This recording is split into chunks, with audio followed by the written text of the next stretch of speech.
भाइयों और बहनों, आज का जो लेक्चर है उसको लेकर के मैं ऑलरेडी बहुत एक्साइटेड हूँ।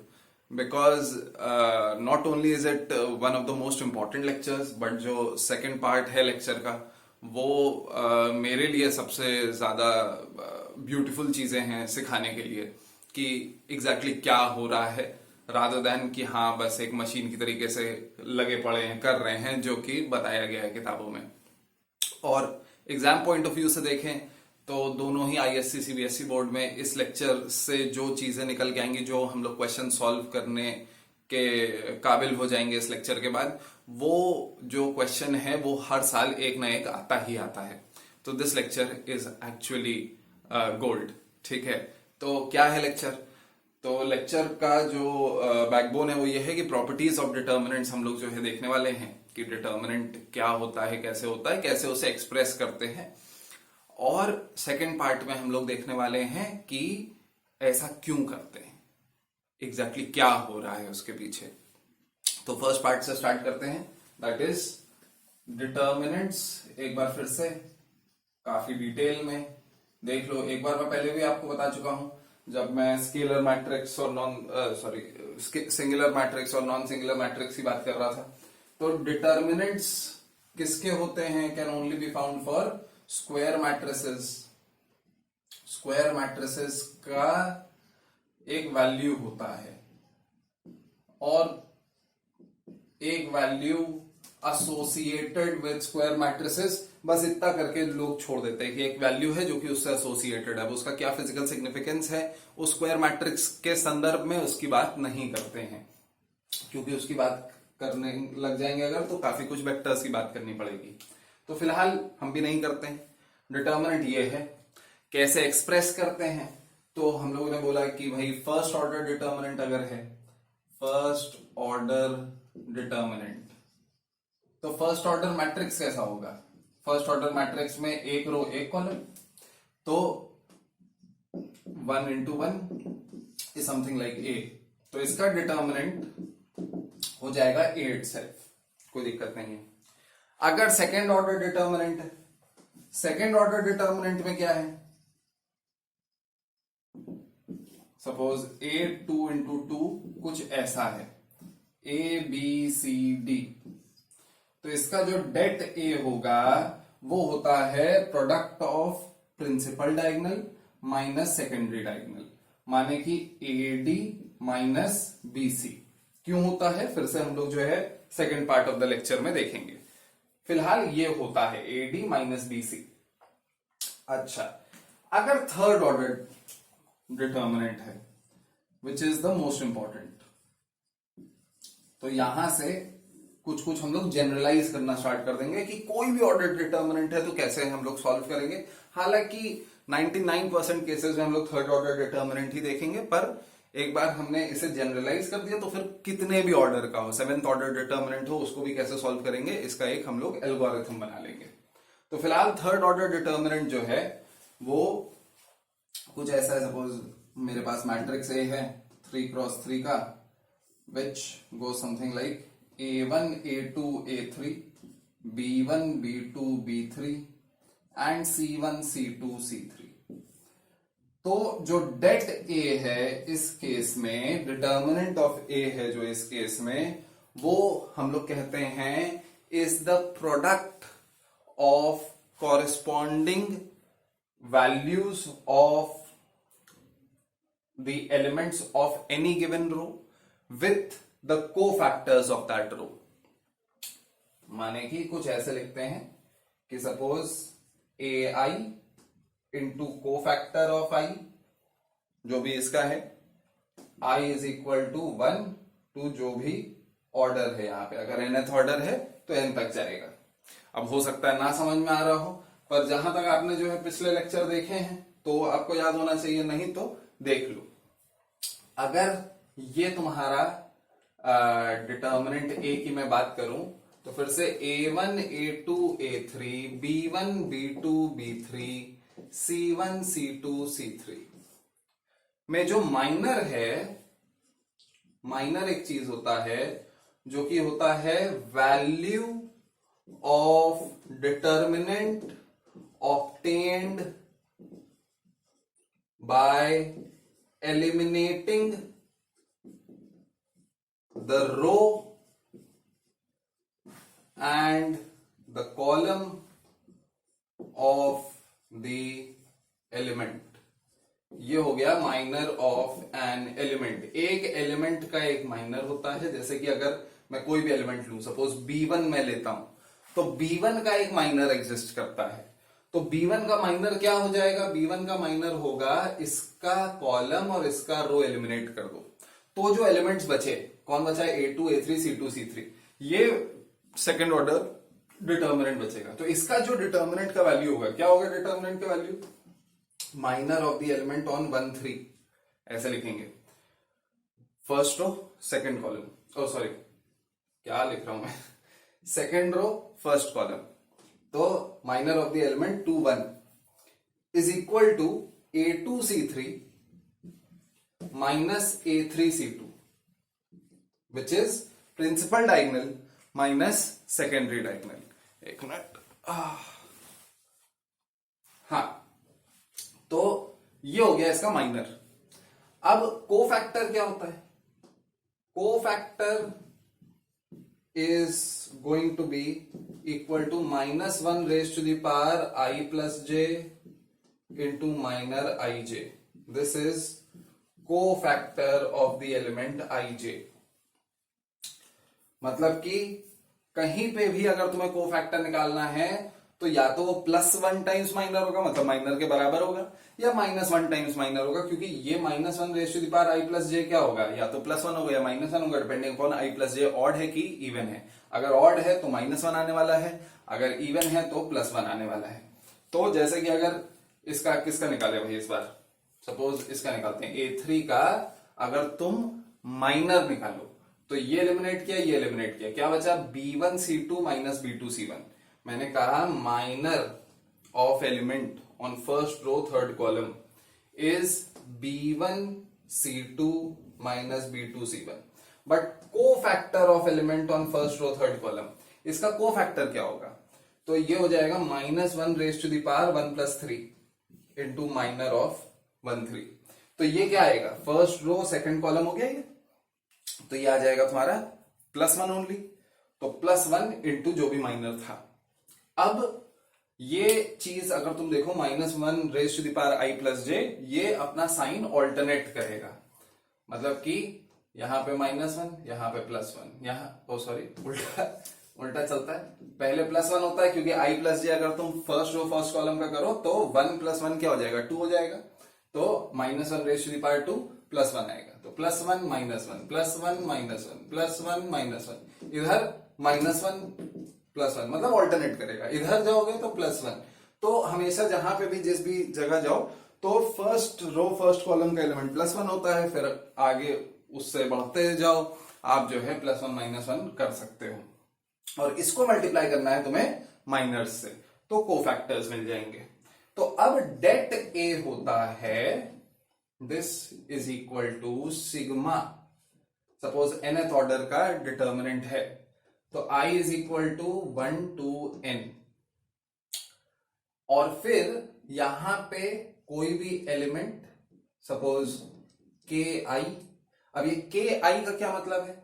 कि kth रो का ith एलिमेंट. I तो वेरी कर रहा है फ्रॉम 1 to n. K जो है फिक्स है, इनटू कोफैक्टर ऑफ KI का समेशन. फिर से एक बार देखो, ये तुम्हारा फॉर्मल डेफिनेशन है डिटर्मिनेंट की. एक और फॉर्मल डेफिनेशन है जो कि कहती है कि इसको तुम कॉलम के अलोंग भी एक्सप्रेस कर सकते हो. I is equal to 1 to n again. This will be AIK into CIK. ऐसे भी लिख सकते हैं. मतलब क्या है? मतलब कुछ ऐसा है कि यहां पे आप एलिमेंट लो और उसके कोफैक्टर से मल्टीप्लाई करो. कहां से कहां तक? 1 से लेकर के n तक. किसी भी एक रो का, जैसे ये kth रो के लिए है, या किसी भी एक कॉलम का, जैसे ये kth कॉलम के लिए है. For example, this is best done through an example. तो सपोज मेरे पास एक डिटर्मिनेंट मुझे निकालना है, b is equal to suppose 1 -1 3 4 2 7, बड़े बड़े नंबर ले लेते हैं, 0, 1, -2, ऐसा कुछ। ठीक, अब तुम्हें इस डिटर्मिनेंट का वैल्यू निकालना है, तो तुम क्या कर सकते हो, तुम कह सकते हो मैं एक्सप्रेस करूंगा अलोंग द फर्स्ट रो। तुम बोलोगे एक्सप्रेसिंग अलोंग फर्स्ट रो, तो क्या होगा, फर्स्ट रो के ये एलिमेंट, ये एलिमेंट, ये एलिमेंट है, तो फर्स्ट रो के अलोंग अगर तुम एक्सप्रेस करोगे तो ये हो जाएगा एलिमेंट, जैसे यहां पे क्या पहले एलिमेंट है, फिर उसके बाद कोफैक्टर है, तो इसका कोफैक्टर क्या होगा, ये एलिमिनेट किया, ये एलिमिनेट किया, 2 into -2 which will be -4, -7 into 1। फिर से देख लो, principal diagonal minus secondary diagonal है, b1c2 -b2c1 है, तो प्रिंसिपल डायगोनल इज -4 -7, तो -4 -7 क्या हो जाएगा, -11 हो जाएगा। फिर उसके बाद यहां पे अपने पास एक ये भी आया था 1 into -1 raised to the power 1 + 1। क्यों आया था, क्योंकि कोफैक्टर में तो ये भी पार्ट आता है, -1 raised to the power i + j, सिर्फ माइनर नहीं आता, ये माइनर है, इतना पार्ट जो है माइनर ऑफ 1 है, इतना पार्ट जो है कोफैक्टर ऑफ 1 है, ये जो है एलिमेंट A11 है, element A11 into cofactor 1 plus element A12 माने कि -1 इंटू जो यहां पे कोफैक्टर का साइन आना है, कैसे आना है, -1 raised to the power 1 + 2 into इसका माइनर। अब अगर ये एलिमेंट तुम लोगे तो ये कॉलम, ये रो एलिमिनेट हो जाएगी, बचेगा 4 into -2 -0 into 7, तो 4 into -2 हो जाएगा -8, -0 into 7 हो जाएगा 0। फिर उसके बाद ये एलिमेंट उठाओ +3, और फिर -1 raised to the power 1 + 3, फिर ये आपका एलिमिनेट हुआ, ये कॉलम, ये रो, 4 into 1 -0 into 2 विच इज 4 -0।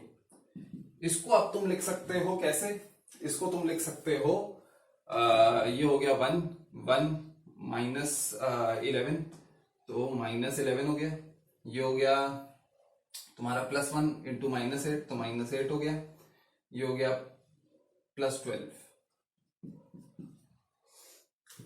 ठीक है, तो तुम्हारा बच गया ये -7, आपका आंसर आ गया। डिटर्मिनेंट की जो वैल्यू है वो कहलाएगी -7। अगर जल्दी से ये लिख लो तो इस डिटर्मिनेंट को हम लोग और भी रोज से और भी कॉलम से एक्सप्रेस करेंगे और देखेंगे कि बार बार -7 आ रहा है। तो कंटिन्यू करते हैं, फिर से इस डिटर्मिनेंट को एक्सप्रेस करते हैं अलोंग, लेट अस से थर्ड रो या second row, expressing along second row. तो फिर से det B is equal to क्या हो जाएगा, ये भी डेट ही है already, det B is equal to आपका हो जाएगा 4, सबसे पहला एलिमेंट है 4, तो ये उठाया तुमने 4। अब इसका कॉलम, इसका रो एलिमिनेट करा, क्या बचा, -1 3 1 एंड -2। तो ये जो आपका एलिमेंट है, पहली बात तो -1 रेज टू दी पावर क्या हो जाएगा, 2 1 था तो 2 + 1। फिर उसके बाद यहां पे आप कर सकते हैं -1 इंटू -2 विच इज 2 -3, फिर प्लस नेक्स्ट एलिमेंट क्या है, 2 है, तो 2 लाए, ये पूरा कॉलम, ये पूरा रो एलिमिनेट किया, देखो क्या क्या बचा, 1 -2 0 और 3। तो फिर से 2 लाए, -1 रेज टू द पावर 2 + 2 करा, और 1 इंटू -2 विल गिव यू -2 -0। फिर उसके बाद +7 लाए, सोचो क्या होगा, before I right it down, पहले -1 रेज टू द पावर 2 + 3, फिर उसके बाद जो बचेगा 1 इंटू 1 विच इज 1 -0। ठीक है, ये 1 है, ये भी 1 है, हो सकता है छुप गया हो, ना देख रहा हो इस पिच में। This is going to give you what, -4 into -1 is 4, this is going to give you 2 into -2 is -4, ये तो कैंसिल आउट हो रहा है, तो ये जरूर 1 आ रहा होगा, -1 आ रहा होगा। तो 7 इंटू -1 इंटू 1 -7, फिर से आ गया -7। एक बार फिर से कर लेते हैं, किसी कॉलम से एक्सप्रेस कर लेते हैं। तो फिर से डेट बी को कई बार ऐसे भी लिखेंगे, determinant B is equal to, एक बार फिर से पूरा डिटर्मिनेंट लिख देते हैं ताकि गिचपिच ना हो। 1 -1 3 4 2 7 0 1 -2, ठीक है भाई। अभी फिर से एक्सप्रेसिंग अलोंग थर्ड कॉलम करते हैं, एक्सप्रेसिंग बाय थर्ड कॉलम। तो ये पूरा ऐसे ऐसे ऐसे ये आप लेंगे। तो सबसे पहले क्या आएगा, 3 into -1 raise to the power 1 + 3, चूंकि first row third column, into इसका जो माइनर है ये एलिमिनेट करोगे तो ये बचेगा तुम्हारा 4 इंटू 1 -0 इंटू 2, तो 4 -0। फिर उसके बाद 7, हालांकि मेरी आदत है यहाँ पे प्लस माइनस प्लस मेरे दिमाग में चलता है, तो मैं यहाँ पे +3 -7 और +-2 लिखता, लेकिन आप स्टार्टिंग में ऐसे कर लो। 7 into -1 raise to the power क्या हो जाएगा, 2 + 3, जो कि क्या देगा, -1 देगा, इसी वजह से -7 बोल रहा था मैं। फिर उसके बाद इसको एलिमिनेट करा, तो 1 इंटू 1 -0 इंटू -1, ये फिर से छुप गया है, ये -1 है भाई। अच्छा, तो 1 इंटू 1 -0 इंटू -1, तो 1 -0, फिर +-2 into -1 raise to the power 3 + 3, third row third column, 1 into 2 -4 into -1, तो 1 इंटू 2 हो जाएगा 2, -4 -4 हो जाएगा +4। अब अगर इसे फिर से हम लोग देखें तो यहां पे लिख दे रहा हूं, यहां पे ये हो जाएगा तुम्हारा 3 इंटू 4 12, -7 इंटू 1 -7, और ये हो जाएगा तुम्हारा -2 इंटू 1 इंटू 6, तो -12 इज इक्वल टू 0। सही, ओ सॉरी नॉट 0, 12 और -12 इक्वल टू 0, तो -7 बच गया। तो देख रहे हो, कहीं से भी तुम एक्सप्रेस करो, ये कहां से एक्सप्रेस किया था, फर्स्ट रो से, ये कहां से एक्सप्रेस किया था, सेकंड रो से, ये कहां से एक्सप्रेस किया, थर्ड कॉलम से एक्सप्रेस कर दिया, तो किधर से भी एक्सप्रेस कर दो, तुम्हारा जो डिटर्मिनेंट का वैल्यू है वो सेम आता है। और अभी जो है तुम्हारे पास एक जनरल मेथड बन गया, जनरल एल्गोरिथम बन गया किसी भी ऑर्डर के डिटर्मिनेंट को सॉल्व करने का। क्या कि अगर तुम्हें किसी भी ऑर्डर के डिटर्मिनेंट को सॉल्व करना है, सपोज अगर फोर्थ ऑर्डर के डिटर्मिनेंट को सॉल्व करना है, तो determinant is equal to, suppose ये ऐसे ऐसे लिखा है, A11 A12 A13 A14, फिर A21 A22 A23 A24 A31 A32 A33 A34 and finally A41 A42 A43 and A44। ऐसे जो है 16 एलिमेंट हो जाएंगे 4x4 डिटर्मिनेंट में, फोर्थ ऑर्डर डिटर्मिनेंट में। तो आप सपोज फर्स्ट रो से तुम एक्सप्रेस कर रहे हो, तो A11 इसका वैल्यू क्या हो जाएगा, A11 into -1 raise to the power 1 + 1 into ये डिटर्मिनेंट जो बचेगा, क्या बचेगा, ये पूरा। अब ये कैसे एक्सप्रेस करोगे वो तुमने देख रखा है, थर्ड ऑर्डर डिटर्मिनेंट क्या क्या बचेगा भाई, A22 A23 A24 A32 A33 A34 A42 A43 A44, फिर प्लस इधर आ जाओ, A12 -1 raise to the power 1 + 2, फिर क्या बचेगा, ये 3 का डिटर्मिनेंट, फिर से थर्ड ऑर्डर डिटर्मिनेंट बच गए, A21 A23 A24 A31 A33 A34 A41 A43 A44। ऐसे करते करते तुम दो और एलिमेंट्स ऐड करोगे, कौन से, एक इसका प्रोडक्ट इसके कोफैक्टर के साथ, फिर इसका प्रोडक्ट इसके कोफैक्टर के साथ, तो यहां पे आ जाएगा A13 इंटू को फैक्टर ऑफ 13 एंड यहां पे आ जाएगा A14 इंटू को फैक्टर ऑफ 14 और ये जो वैल्यू होगी ये डिटर्मिनेंट की वैल्यू हो जाएगी। तो this is how you express a determinant either by a row और बाय अ कॉलम। तो ये जो अब जाकर के तुम सीखे हो अच्छे से वो नोट डाउन कर लो, फिर हम लोग प्रॉपर्टीज ऑफ डिटर्मिनेंट्स देखेंगे। ठीक है, अब चलो देख लेते हैं प्रॉपर्टीज ऑफ डिटर्मिनेंट, जो कि थोड़ा आसान हो जाएगा समझने में अगर बहुत अच्छे से तुम समझ चुके हो कि डिटर्मिनेंट कैलकुलेट कैसे करते हैं। तो 10 प्रॉपर्टीज ऑफ डिटर्मिनेंट्स हैं जिस पे हम लोग फोकस करेंगे। डिफरेंशिएशन वगैरह अभी नहीं देखेंगे डिटर्मिनेंट्स का।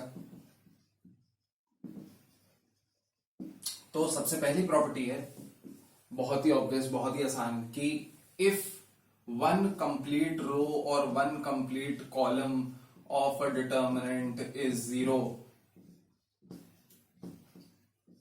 एक पूरी कंप्लीट रो या एक पूरे कंप्लीट कॉलम अगर जीरो हुआ तो डिटर्मिनेंट की वैल्यू जीरो ही आएगी। ऑब्वियस सी बात है, आप डिटर्मिनेंट को क्योंकि किसी भी रो किसी भी कॉलम से एक्सप्रेस करो तो सेम वैल्यू आती है, तुम एक्सप्रेस कर दो फर्स्ट रो से, तो जीरो इंटू एनीथिंग क्या फर्क पड़ता है, प्लस जीरो इंटू एनीथिंग क्या फर्क पड़ता है, प्लस जीरो इंटू। ठीक, तो सेकंड आपका जो है प्रॉपर्टी ये हो जाएगा कि अगर तुम्हारे पास प्रिंसिपल डायगोनल के ऊपर या नीचे के सारे एलिमेंट जीरो हुए, सपोज ये ए बी सी है, इधर डी ई एफ है, मगर ये जीरो जीरो जीरो है, तो this will always be equal to A B C. Principal diagonal के एलिमेंट्स के प्रोडक्ट के इक्वल होगा। और अगर ऐसे हुआ तब भी आप देख सकते हैं ये A B C D E F zero zero zero, this will also be A B C. कैसे देख सकते हो, तुम इसको जो है एक्सप्रेस कर दो, हालांकि किसी भी तरीके से करोगे तो आएगा ए बी सी ही, कुछ और अगर आएगा तो वो कैंसिल आउट हो जाएगा, पर ऐसे तुम एक्सप्रेस कर दो अलोंग दी फर्स्ट कॉलम। तो फर्स्ट कॉलम अगर एक्सप्रेस कर दोगे तो क्या होगा, ए इंटू समथिंग ही कैलकुलेट करना पड़ेगा, बाकी ये तो जीरो है ये तो जीरो है। अब A into what, A into principal diagonal minus secondary diagonal of the remaining determinant, तो बी सी माइनस जीरो, बस ए बी सी हो गया। इसमें भी आप फर्स्ट रो में एक्सप्रेस कर दो तो क्या हो जाएगा, एबीसी हो जाएगा। तो अगर प्रिंसिपल मतलब कि जो ट्राइंगुलर मैट्रिसेस कहलाती थी हमारी, अपर ट्राइंगुलर मैट्रिक्स जैसे कि ये, उसमें भी एबीसी आएगा, the product of the elements along the principal diagonal. चाहे लोअर ट्राइंगुलर मैट्रिक्स हो जैसे कि ये, उसका भी determinant product of the elements of the principal diagonal आता है। अच्छा, थर्ड देखो, थर्ड है कि अगर तुम ट्रांसपोज करते हो, determinant of A will be equal to determinant of A transpose. Transpose करने में क्या होता था, रोज एंड कॉलम्स एक्सचेंज हो जाती थी, पर अभी तो हमने देखा कि अगर रोज एंड कॉलम्स एक्सचेंज हो जाएंगी तो क्या फर्क पड़ जाएगा, क्योंकि डिटर्मिनेंट तो आपका रो और कॉलम दोनों में एक्सप्रेस हो सकता है।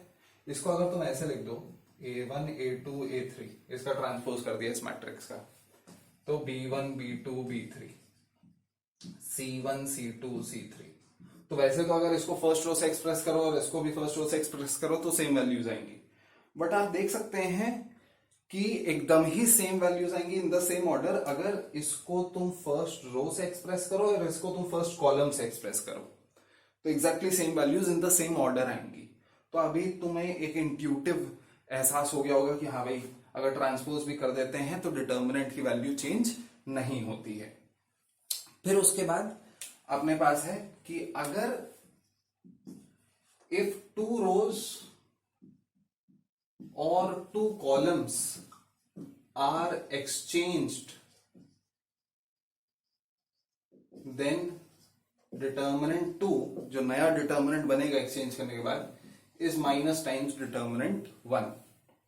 माने कि अगर डिटर्मिनेंट वन कुछ ऐसा है, A1 A2 A3 B1 B2 B3 C1 C2 C3, और डिटर्मिनेंट टू कुछ ऐसा है, ए की जगह तुम ले आए C1 C2 C3, ये B1 B2 B3 यहीं का यहीं है, और यहां पे आ गया A1 A2 A3। तो इसको जब एक्सप्रेस करोगे और इसको जब एक्सप्रेस करोगे तो उसमें एक अंतर आएगा। वो अंतर क्या आएगा कि यहां पे तुमने एक्सचेंज कर दिया है, तो determinant 2 will be equal to minus times determinant 1। ये भी आप देख सकते हो यहां पे क्या हो रहा है, जब इनको एक्सचेंज कर रहे हैं तो पहले देखो A1 का अगर मैं वो देखूं, माइनर देखूं, तो क्या आता है B2C3 माइनस B3C2। यहां पे expressing along the third row देखो, यहां पे A1 का वो क्या आ रहा है, को माइनर C2B3 माइनस C3B2।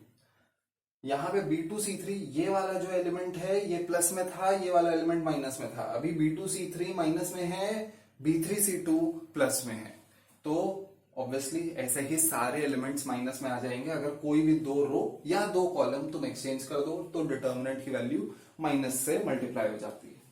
पर अगर दो रो तुम दो बार एक्सचेंज कर दो, सपोज तुमने जो है एक बड़ा सा डिटर्मिनेंट है, उसके दो रोज एक्सचेंज की, फिर से दो रोज एक्सचेंज की, तो दो बार -1 से मल्टीप्लाई होगा, तो फिर कोई फर्क नहीं पड़ेगा डिटर्मिनेंट की वैल्यू पे। ये चीज याद रखना। अच्छा, तो ये तो हो गया अगर एक्सचेंज हुआ है। अगर शिफ्ट हुआ है, शिफ्टिंग ऑफ रोज हुई है, या फिर कई बार इसे रोटेशन ऑफ रोज भी कहते हैं, रोज और कॉलम्स। मतलब कि अगर तुम्हारे पास यहां पे A1 A2 A3 बड़ा सा डिटर्मिनेंट है, फिर B1 B2 B3, फिर C1 C2 C3, फिर D1 D2 D3, ऐसे हो रहा है और आगे भी जा रहा है। ये डिटर्मिनेंट 1 है और डिटर्मिनेंट 2 तुम्हारा कुछ ऐसा है कि ये A1 जो है ये D1 के नीचे चला गया या C1 के नीचे चला गया और ये दोनों ऊपर आ गए, तो इसको बोलते हैं रोटेट कर गए ये। मतलब कि B1 B2 B3 dot dot dot यहां है, C1 C2 C3 dot dot dot यहां है, A1 A2 A3 dot dot dot यहां है, और बाकी सब अपनी जगह पे ही हैं, ठीक है, और यहां पे भी नीचे जा रहा है। तो this is known as rotation. This can be explained by multiple exchanges. अगर तुम रोटेशन कर रहे हो रोज का, तो तुम बोल सकते हो कि एक्चुअली क्या किया है हमने, पहले ये ए और बी वाली रो को एक्सचेंज किया, तो बी वाली रो यहां आ गई, ए वाली रो यहां आ गई, फिर यहां पे ए वाली रो है, अब वो ए और सी वाली रो को एक्सचेंज किया है, तो सी वाली रो यहां आ गई, बी वाली रो यहां आ गई, क्या मिला, बी वाली रो यहां है, सी वाली रो यहां है, ए वाली रो यहां पहुंच चुकी है। तो दो बार एक्सचेंज किया तुमने, जब दो बार एक्सचेंज किया तो -1 से ट्वाइस मल्टीप्लाई हुआ, तो क्या डिटर्मिनेंट की वैल्यू पे फर्क पड़ेगा? डिटर्मिनेंट 2 विल इनफैक्ट बी -1 का स्क्वायर इनटू डिटर्मिनेंट 1, माने कि determinant 2 will be equal to determinant 1। पर अगर 3 बार एक्सचेंज कर देते तो फर्क पड़ जाता। तो इस वजह से हम लोग इसे जनरलाइज करते हैं और कहते हैं कि रोटेशन ऑफ, यहां पे देखो ऑड नंबर ऑफ रोज थे, तो अगर ऑड नंबर ऑफ रोज हुए तो इवन बार रोटेशन करना पड़ेगा। जैसे अगर 3 रोज हैं या 5 रोज हैं, 5 रोज हैं तो 4 बार तुम्हें एक्सचेंज करना पड़ेगा, इन दोनों का, फिर इन दोनों का, फिर इन दोनों का, फिर इन दोनों का। देखो 4 बार, 1 2 3 एंड 4। तो अगर rotation of odd number of rows हुए, then value of determinant does not change. अगर rotation of even number of rows हुआ तो एक्सचेंज होगा odd number of times, then determinant becomes या मल्टीप्लाइड बाय -1। इतनी चीज लिख लो। These are the first 5 properties, you got 5 more left. तो अभी जो है प्रॉपर्टी 6 देख लेते हैं। प्रॉपर्टी 6 कहती है कि अगर सारे एलिमेंट्स एक गिवन रो या गिवन कॉलम के डिटर्मिनेंट के उसमें कोई कॉमन फैक्टर है, तो वो तुम डिटर्मिनेंट के बाहर निकाल सकते हो। माने कि अगर तुम्हारे पास है डिटर्मिनेंट की वैल्यू कुछ ऐसी कि KA1 KA2 KA3 और B1 B2 B3 and C1 C2 C3, तो this can be written as K times A1 A2 A3, B1 B2 B3 C1 C2 C3। इसका क्या मतलब है कि ऐसा जरूरी नहीं है कि हर एलिमेंट से कोई कॉमन फैक्टर निकले। अगर एक रो या एक कॉलम से तुम्हारे जो है पूरे सारी वैल्यूज कॉमन है तो तुम उसे कॉमन निकाल सकते हो, डिटर्मिनेंट के बाहर लिख सकते हो। इसका कॉरोलरी देख लो। इसका कॉरोलरी ये है, एक तो कॉरोलरी ये बन जाएगा कि अगर कोई बाहर का एलिमेंट है तो अंदर मल्टीप्लाई कर सकते हो, लेकिन जब अंदर मल्टीप्लाई करोगे तो हर एलिमेंट से नहीं करोगे। तुम या तो कोई एक रो पकड़ोगे या कोई एक कॉलम पकड़ोगे, केवल उन्हीं एलिमेंट से तुम मल्टीप्लाई कर सकते हो। जैसे कि अगर डेट कुछ है तुम्हारा A1 A2 A3 और B1 B2 B3 और C1 C2 C3, तो 2 डेल्टा तुम या तो ऐसे लिख सकते हो 2A1 2A2 2A3, लेकिन फिर बाकी सब B1 B2 B3 C1 C2 C3 ये ऐसे भी लिख सकते थे। इन तीनों में 2 मल्टीप्लाई कर दिया, पर फिर बाकियों में 2 आप नहीं मल्टीप्लाई कर सकते हैं। तो ये तो हो गया एक कॉरोलरी। दूसरा कॉरोलरी ये हो गया कि अब फिर नोटिस करो कि मैट्रिसेस में क्या होता था। मैट्रिसेस में तो कोई अगर मैट्रिक्स को मल्टीप्लाई करते थे किसी स्केलर से तो हर एक एलिमेंट मल्टीप्लाई होता था। अगर एक मैट्रिक्स ए है तो के ए में क्या हो जाता था, के ए 1 1 के ए 1 2 ऐसे, और के ए 2 1 के ए 3 1 ऐसे करके सारे ही एलिमेंट्स मल्टीप्लाई होते थे। तो इसका क्या मतलब है? इसका मतलब है कि अगर आपके पास डेट ए है, सपोज कुछ डेल्टा दे रखा है तुम्हें, देन और इसका ऑर्डर एन है, सपोज 3 थर्ड ऑर्डर है या फोर्थ ऑर्डर है, जो भी ऑर्डर है वो एन है, तो डेट ऑफ के ए एन में क्या होगा कि हर रो में के मल्टीप्लाई होगा। तो के जब कॉमन लोगे तुम डिटर्मिनेंट के बाहर तो कितनी बार के आएगा, जितने रोज होंगे। रोज कितने हैं जो उसका ऑर्डर है, तो ये हो जाएगा K raise to the power N into जो भी पहले डिटर्मिनेंट की वैल्यू थी डेल्टा। इस बात को ध्यान से समझ लो। मतलब कि अगर एक थर्ड ऑर्डर मैट्रिक्स है जिसके सारे एलिमेंट्स में के मल्टीप्लाई किया है तो डिटर्मिनेंट की वैल्यू के क्यूब टाइम्स हो जाएगी। This is your sixth property. Seventh property है आपकी एडिशन पर। तो seventh property is something like this. वो ऐसे जो है शब्दों में बोलूंगा तो नहीं आपको समझ में आएगा। A3 plus B3 B1 B2 B3 C1 C2 C3। अब सपोज तुम्हारे पास एक डिटर्मिनेंट है जो कि ऐसे एक्सप्रेस कर सकते हो तुम, दो कैटेगरी के यहाँ पे एलिमेंट्स हैं, यहाँ पे, तो इसको तुम हमेशा ऐसे लिख सकते हो A1 A2 A3 B1 B2 B3 C1 C2 C3 plus यहाँ पे D1 D2 D3।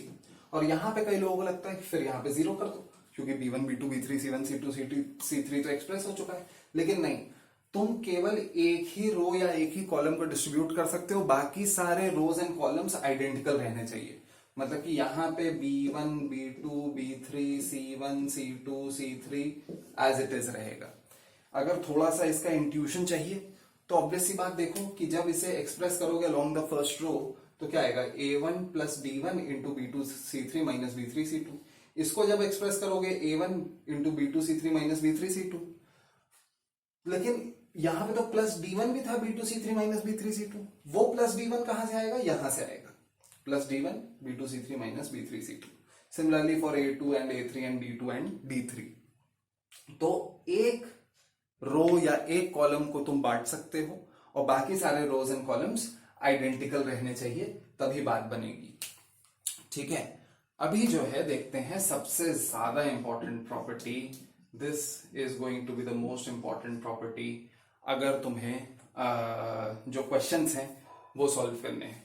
ये कहती है प्रॉपर्टी कि कोई भी रो या कोई भी कॉलम, कोई भी रो, सपोज kth रो है या ith रो है, jth कॉलम है, this can be written as ith row plus k times some other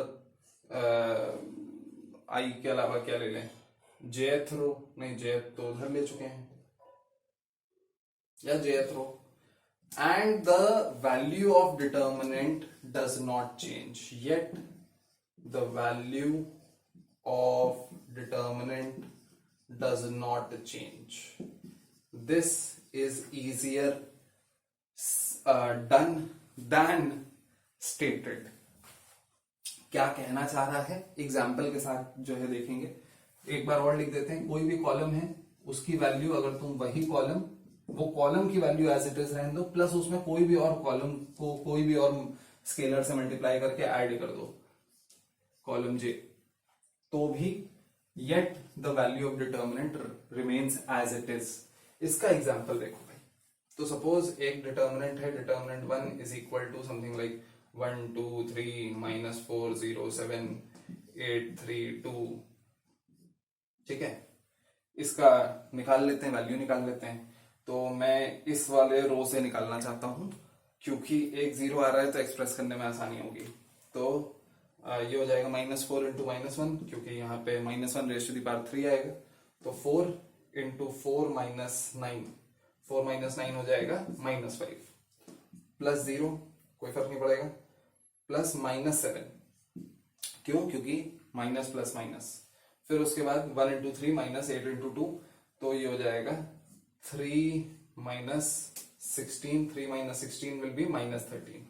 value कितनी आ गई भाई? -20 प्लस 91. तो 91 -20 इज 71. अब क्या करो, अब कोई एक ऑपरेशन लगाओ ऐसा कि कोई रो जो है उसमें ऐड कर दो twice of some other row, something like that. Suppose मैंने जो है क्या किया, रो 3 को मैंने लिख दिया रो 3 प्लस रो 2, ये लिख दिया मैंने. ठीक है, ये जो रो 3 है इसमें एलिमेंट्स ऑफ रो 2 में ऐड कर दूंगा. तो डिटर्मिनेंट, एक नया डिटर्मिनेंट सपोज बन गया. मुझे नहीं पता उसकी वैल्यू सेम है, डिटर्मिनेंट के जो एलिमेंट्स हैं वो तो अलग हो गए. तो मैं बोल रहा हूं डिटर्मिनेंट 2, 1 2 3 -4 0 7 एज इट इज रहेगा, ये नहीं चेंज हो जाएगा. लेकिन ये वाला जो रो है उसमें 8 प्लस -4 तो 4, 3 प्लस 0 तो 3, एंड 2 प्लस 7 तो 9. अब इसको एक्सप्रेस करते हैं और देखते हैं क्या वैल्यू आती है डिटर्मिनेंट 2 की. तो डिटर्मिनेंट 2 को फिर से मैं एक्सप्रेस कर रहा हूं इसके अलावा. तो -4, ये और ये एलिमिनेट हो गया. तो 2 इंटू 9 इज 18 -9. तो -4 इंटू -1 इज 4, 18 -9 इज 9. अच्छा, यहां पे 4 इंटू -5 आ रहा था, तो देखते हैं आगे क्या होता है. +0 और -7, और फिर से ये और ये एलिमिनेट करो तो 3 -8. तो 3 -8 क्या हो जाएगा? 3 -8 आपका हो जाएगा -5. अब ये क्या हो गया? 4 9 से 36, और प्लस यहां पे क्या हो गया? प्लस हो गया ये 35. ये तुम ऐड करोगे कितना आएगा?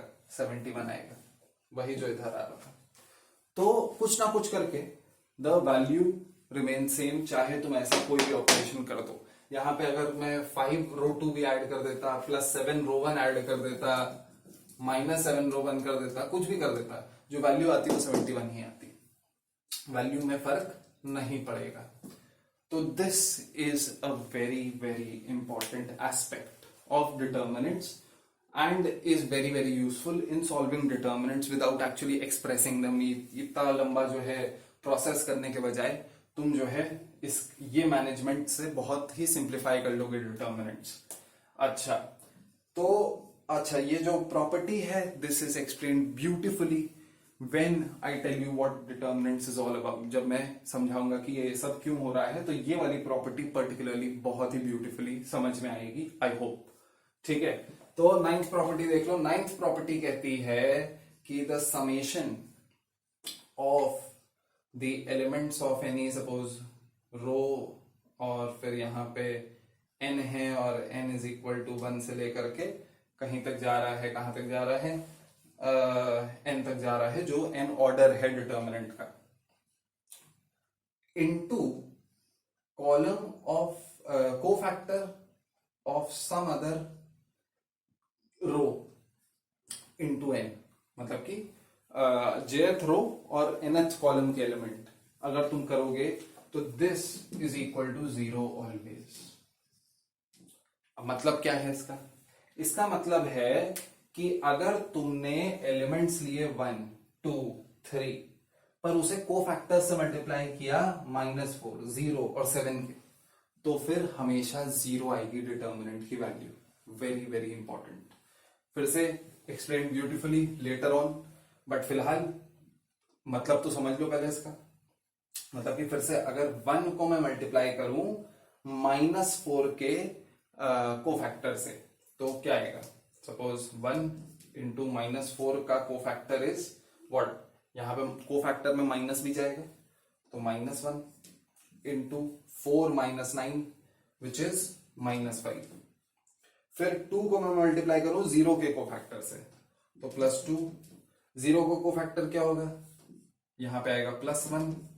फिर 2 -24, 2 -24 इज गोइंग टू बी -22। दिख रहा है भाई? अगर 0 को फैक्टर में निकालूं तो यहां पे तो +1 आ गया, क्योंकि प्लस माइनस प्लस, और फिर 1 इंटू 2 -3 इंटू 8, तो -22। फिर उसके बाद +3, यहां पे लिख देते हैं +3, और 7 के कोफैक्टर से मैं मल्टीप्लाई कर दूं। 7 का कोफैक्टर क्या होगा?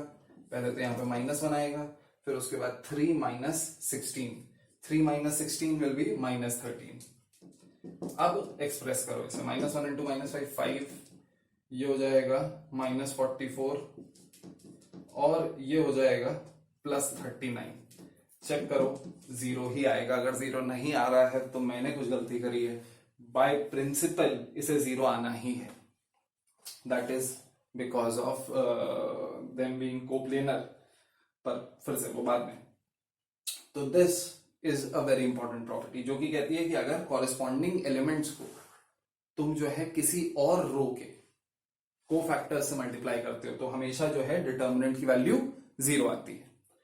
फाइनल प्रॉपर्टी थोड़ी सी जगह में मैं लिख दे रहा हूं, और थोड़ी सी ही जगह चाहिए। एक बार तुम ये प्रॉपर्टी देख चुके हो 8th वाली, तो 10th वाली प्रॉपर्टी बहुत आसानी से एक्सप्लेन कर सकते हो, जो कि कहती है कि इफ एनी 2 रोज या फिर कॉलम्स